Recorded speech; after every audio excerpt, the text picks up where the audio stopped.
You're listening to Midnight Musings. Last week on Midnight Musings. පිලාවක් පරිත්‍යාග කරු මම ජීවිතයක් පරිත්‍යාග කරන්න ලෑස්ති කියලා මතක් කරමින් මම නිකන් ගමනේ. Last week we spoke about the death of Lalit Tatulat Mudali, and we looked at how there was no evidence to say that the LTTE was actually behind that assassination. This week I've been able to find out that there was a letter sent by the LTTE to the family of Lalit Tatulat Mudali, and that letter claimed that the LTTE was not responsible. The LTTE had written to the family saying they did not carry out the assassination of Lalit Tatulat Mudali. This week we are going to talk about a similar assassination that happened, and this assassination also shares a similar storyline to that of the death of Lalit Tatulat Mudali. Today we are going to talk about the death of Lakshman Kadirgamar.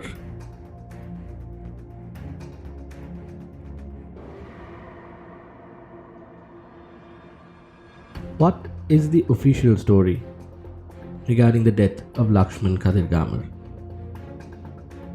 It was the 12th of August 2005. Mr. Kadirgamar was getting out of the swimming pool at his private residence in Cinnamon Gardens, Colombo. Around 11 p.m. that night, he was shot by an LTTE sniper. This is the official version of the story. Early reports indicate that he was shot twice in the head, one in the neck and one in the body. He was rushed to the Colombo National Hospital where he was pronounced dead. His hospital report indicates that he died as a result of his wounds. It is widely believed around the world that Kadirgamar's assassins belong to the LTTE. An overwhelming majority of Sri Lankans hold them responsible due to the fact that Kadirgamar was responsible for getting the US among many countries to classify the LTTE as a terrorist organization. This attack came when there was a ceasefire announced in the country from the year 2002. And the LTTE, after the assassination happened, claimed that they did not carry out the assassination and said that the damage made to their international reputation by Kadirgamar was already done, and that they could not risk the ceasefire agreement by carrying out his assassination. Kadirgamar on many occasions mentioned the LTTE's threats to his life. Speaking to the Hindu newspaper on the 29th of July 2005, he said, "The LTTE can get me anytime. I get very serious reports. Things are hotting up." This is about 3 weeks before his assassination was carried out. Now on the 5th of September, the Sri Lankan police arrested two Tamils, Muttaya Sahadevan or Devan, he was Kadirgamar's neighbor's gardener, and Isadore Arokyanadar or Babu. Now the Asian Tribune website alleged that they have confessed to having met Charles of the LTTE intelligence and helped out two alleged assassins to carry out the assassination. It further says that this is seen in some quarters in Sri Lanka as proof that the LTTE was actually behind the assassination.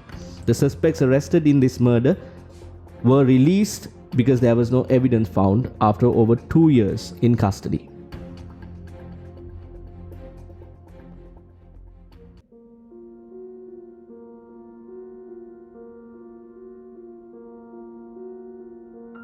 As far as the Sri Lankan media and political parties were concerned, there were no doubts that the LTTE had carried out the murder. Within hours of the killing, senior police officers and military spokesmen announced that the LTTE was in fact responsible for the assassination of Lakshman Kadirgamar. Sinhala political parties, including the Janata Vimukti Peramuna as well as the Jatika Helaurume, seized on the assassination and denounced the current ceasefire with the LTTE and began agitating for demands that are tantamount to a return to war. The Colombo press has been full of analysis and stories, many of them simply about Kadirgamar's murder and the police investigation.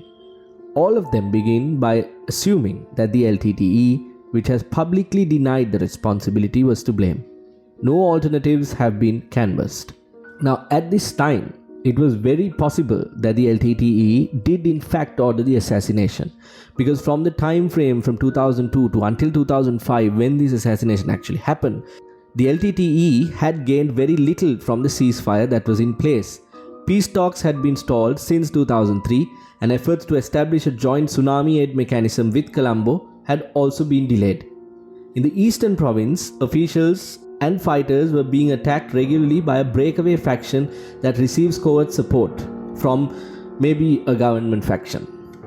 Now, several political parties, as I mentioned earlier, wanted the war machine to restart. There were several individuals within Sri Lanka and outside Sri Lanka who were benefiting from the fact that there was a war going on in the country. Some of them were even connected to the security force. And these sections, including the political parties and the security forces, have adamantly opposed the aid agreement, the ceasefire, and the entire peace process.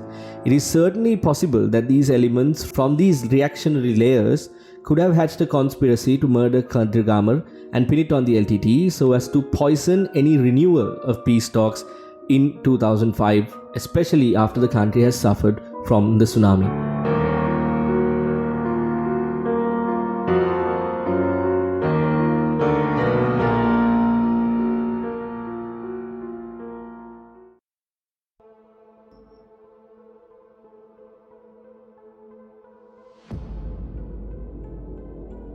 Based on what has been made public, there are many unanswered questions about the Kadirgamar assassination. Much of what has been leaked to the media is either dubious or has been later shown to be misleading or false.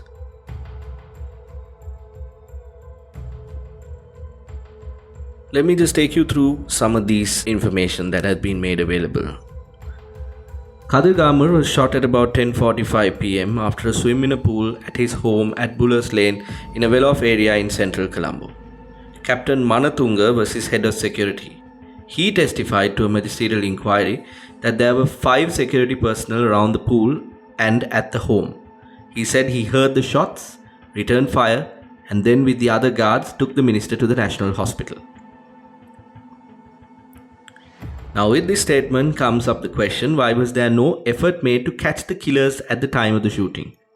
Even if Manatunga and the guards were preoccupied with saving Kadirgamar's life, why did the other security forces take no action? Now, the usual scenario would be the police and the military rapidly established roadblocks to check vehicles.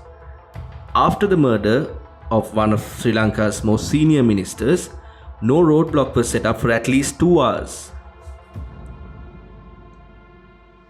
Police revealed that the shots came from a bathroom in the upper floor of a neighboring house, just 35 meters from the pool. The gunman set up a rifle on a tripod constructed out of aluminium pipes and fired through a small opening in the bathroom window. A grenade was fired from a rocket launcher but failed to explode. The launcher was found abandoned in nearby shrubs. The gunman took the rifle and, together with a possible accomplice, was able to get away. Police said that it was possible that the killers may have been in the bathroom for some time. Why was no effort made to ensure that neighboring houses were secure? Now, at this point in time, Sri Lanka has been embroiled in the war for about 2 decades. It has a long history of political assassination, and specially trained personnel from the Ministerial Security Division guard all the ministers. All these possible vantage points for gunmen being checked is an elementary precaution that is routinely performed around VIP residences or when VIPs are travelling in vehicles. Why were these measures not taken for Kadirgamar, who next to the President and Prime Minister had the highest security priority? The owner of the neighbouring house, Lakshman told a magisterial inquiry on the 15th of August that the police arrived at his house somewhere between 1 am and 2 am on the 13th of August, that is at least 2 hours after Kadirgamar was murdered. Why did it take so long for the police to check the house from which the shots were fired?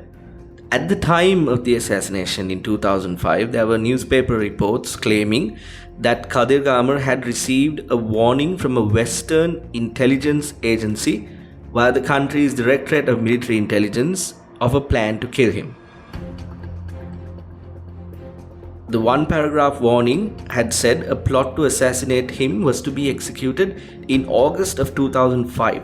However, there were no urgent efforts made to beef up his security despite long-standing requests. Approval for additional security was granted on the day he was assassinated, 11 months after the first request. Now, this same newspaper article attempted to explain the lapse in security by reporting the comments of a Tamil businessman with very close links to the LTTE, whom Kadirgamar spoke with on occasions. The businessman had assured the minister that the LTTE would not target him until he left office. The article said that Kadirgamar had been lulled into letting down his guard but did not entertain the possibility that someone other than the LTTE killed him. Moreover, why were those responsible for Kadirgamar's security duped? Who exactly did the Western intelligence agency say planned to kill the minister, and why was no action taken to bolster his guard? The police initially claimed that the assassin had used a sniper. However, there were various reports that came out during the time that was not the case. The spent cartridges produced in court by police did not indicate the use of such a weapon. There were articles at that time again to say that it was a submachine gun that had been stolen either from the armed services or purchased from an arms dealer. In other words, Kadirgamar was not killed with a specialist rifle but with an automatic weapon used by the Sri Lankan armed forces, and it's readily available throughout the country because there was a war going on. On the 18th of August, a Daily Mirror report contained another piece of misinformation. It claimed that the police had found 2 cyanide capsules near the neighbor's residence, while making the obvious point that cyanide capsules are an LTTE trademark. The article did not explain why the killers, if they were LTTE, would leave capsules behind. Surely if they feared capture by police, they would take the capsules with them. As it turns out, the story appears to have been fabricated from thin air and since has been dropped by police.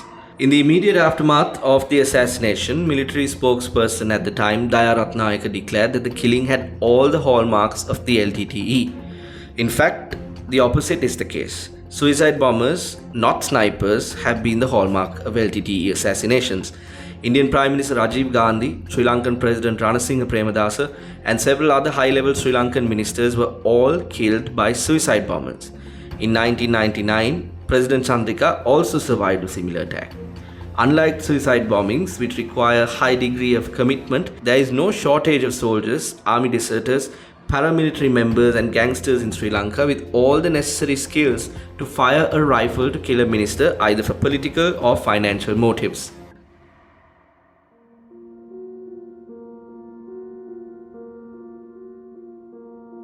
The unanswered questions all point in one direction. If those in charge of Kadirgamar's security were not amateurs, then the minister could well have been the victim of a high-level plot involving the military or the police. Whoever carried it out, the murder was immediately seized upon to crack down on democratic rights. Virtually all the established political parties set aside their tactical differences to approve a state of emergency, giving the police and military extraordinary powers of arrest and detention. Was Kadirgamar's assassination actually carried out by the LTTE? Was it used as a ploy to ensure that the war machine continued? Why was there a lack of enthusiasm from the police to carry out a proper investigation as soon as it happened, and why did it take so long for even the initial arrests to be made? Does this all point to the fact that the assassination of Kadirgamar was something beyond what the people of our country are aware of?